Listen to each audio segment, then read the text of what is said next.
10 quintillion dollars, that's the number attached to a single rock orbiting between Mars and Jupiter.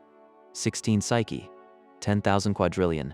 Roughly 85,000 times the entire global economy. Lindy Elkins-Tanton, the planetary scientist leading NASA's mission to this asteroid, calculated the value of its iron content alone.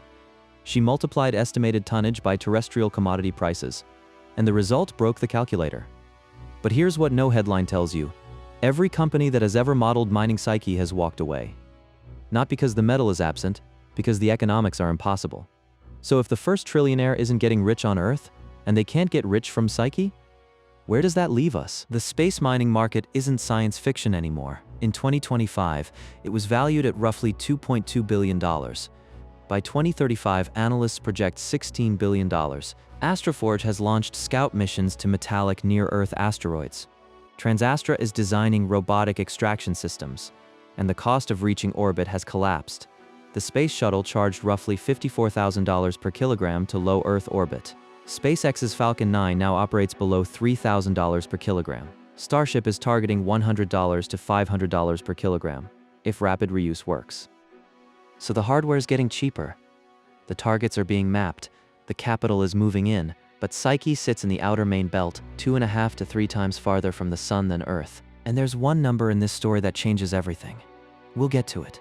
To judge the big number, you need comparison points. The global economy produced about $118 trillion in goods and services in 2025. Psyche's mean diameter is roughly 222 kilometers.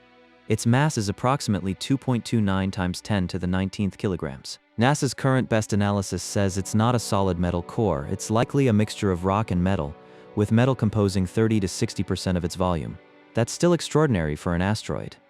But it isn't the same as a pure sphere of nickel-iron. NASA is spending approximately $850 million on mission development and science, plus $117 million for the Falcon Heavy launch, just to find out exactly what it is. The spacecraft arrives in August 2029. For context, the entire annual budget for NASA's Planetary Science Division is roughly $3 billion. This one asteroid is consuming nearly a third of that. The stakes are high because Psyche may be the exposed core of a planetesimal, a building block from the dawn of the solar system. But uniqueness doesn't equal liquidity. The 10-tone quintillion dollars figure comes from taking the estimated iron content and multiplying it by Earth commodity prices. But that assumes you can bring it here. You can't. Start with the supply shock. Global iron ore production runs about 2.5 billion tons per year. If Psyche is 40% metal, that's roughly 9 times 10 to the 18th kilograms of metal, 9 billion tons. If you returned 1/1000th of 1% of that to Earth, you'd double annual global iron production. The price wouldn't hold. It would crater. The same logic applies to nickel. It applies to platinum group metals if they exist there. The global platinum market is only 500 tons per year. A single efficient Psyche mine could ship 150 tons annually. That's 30% of global supply. Analysts estimate that level of influx would crash platinum prices 50 to 80%. The asset destroys its own valuation the moment you extract it. But that assumes you can even get it back. The minimum delta V to move material from Psyche to Earth is roughly 4 kilometers per second. That doesn't sound like much, but mass is the enemy. Moving 1,000 tons of rock across hundreds of millions of kilometers requires propellant, engines, and years. A 2026 technical analysis of traditional rocket-based return architecture found that mining 1,000 tons of platinum from an M-type asteroid would generate roughly $30 billion in revenue. But the return transport alone would cost $10 to $50 billion. The mission infrastructure adds another $10 to $20 billion. At best, you break even. More likely, you lose 2/3 of your capital, and that analysis assumes a near-Earth asteroid. Psyche is in the main belt, 3 times farther out. The energy cost scales with distance. So where is the value? Not on Earth. In space. Iron and nickel on Earth's surface are worth about $1 to $2 per kilogram. In orbit, they're worth whatever it costs to launch them. At Falcon 9 prices, that's roughly $3,000 per kilogram. If Starship hits its targets, maybe $500 per kilogram. If you could refine Psyche metal in situ and use it to build orbital stations or deep space spacecraft without launching from Earth, every kilogram avoids that freight charge. The problem is Psyche itself. It's 378 million kilometers from the Sun at its closest approach. A round trip takes years. For in-space manufacturing, You want near-Earth asteroids. Delta V under 5 kilometers per second, transit times under a year. Psyche is a scientific treasure. It's an industrial liability. There's another obstacle. We don't actually know what Psyche is. Early hypotheses described it as a 95% iron-nickel planetary core exposed by ancient collisions.